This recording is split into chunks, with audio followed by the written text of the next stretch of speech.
সভাপতি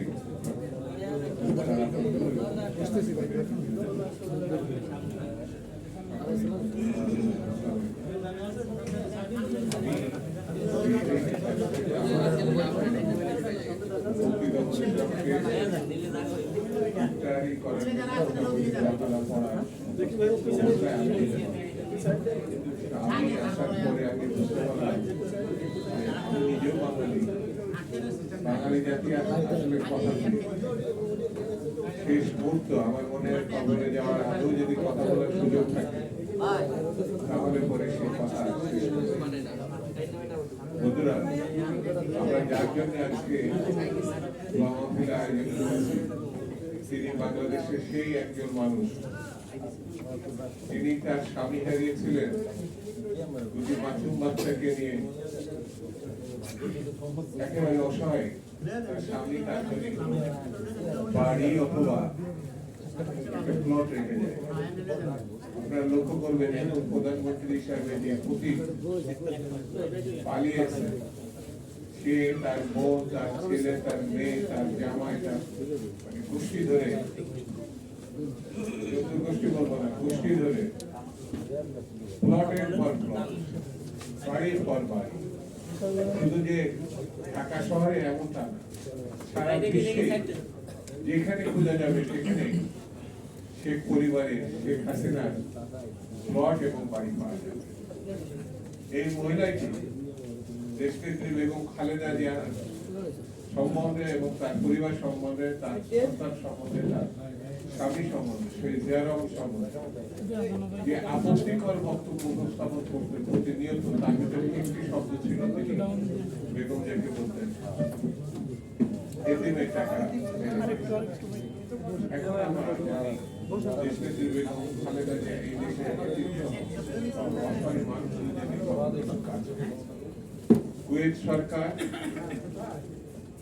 শহীদ জিয়া পরিবারকে যে টাকা দিয়েছিল সেটা সরকারি টাকা, পরিবারকে দিয়েছিল বেগম জিয়ার মাধ্যমে, যেটি যেন শহীদ জিয়ার সংরক্ষণ করা সেই টাকা, যেটি বেসরকারি টাকা, সেই টাকা নিয়ে যে টাকা এখন ব্যাংকের 3 গুণ 4 গুণ বেশি হয়েছে, এইসব মামলায় তাকে মানে ভাষায় 6টা বছর যেখানে চিকিৎসা দেয়। বাংলাদেশে শুধু না, সারা বিশ্বের তিনি প্রথম মুসলিম নারী প্রধান। তিনি 9 বছর সামরিক স্বৈরাচারের বিরুদ্ধে আন্দোলন করেছেন, তাকে না সরিয়ে, হুসেন মোহাম্মদ এরশাদকে না সরিয়ে এই হুসেন মোহাম্মদ এরশাদের অধীনে আন্দোলন করতে গিয়ে 86-তে তিনি চট্টগ্রামে শেখ হাসিনা বলেছিলেন তার আন্দোলনে যে নির্বাচন করবেন পরের দিন এই চট্টগ্রামে ফিরে এসে আমি নির্বাচন, একটি বেঈমান আর একটি দেশপ্রেমী, এটি হচ্ছে বাংলাদেশের পরিচয়।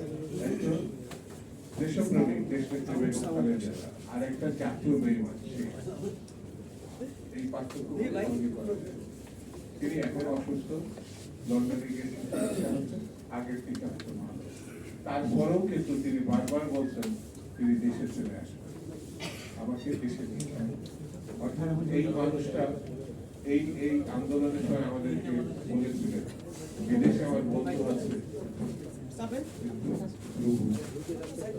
এটি কতটা বড় এমন একটি মানুষ যাকে আমরা একটু চিকিৎসা পর্যন্ত দিতে পারি না, তাকে অপমানিত তো করছি, তাকে চিন্তা করা যায়।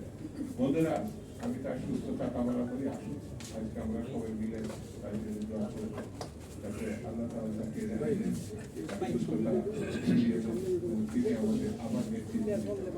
শুধু একটা কথা বলি, বিএনপি শহীদ জিয়া বেগম খালেদা জিয়া, তারেক রহমানের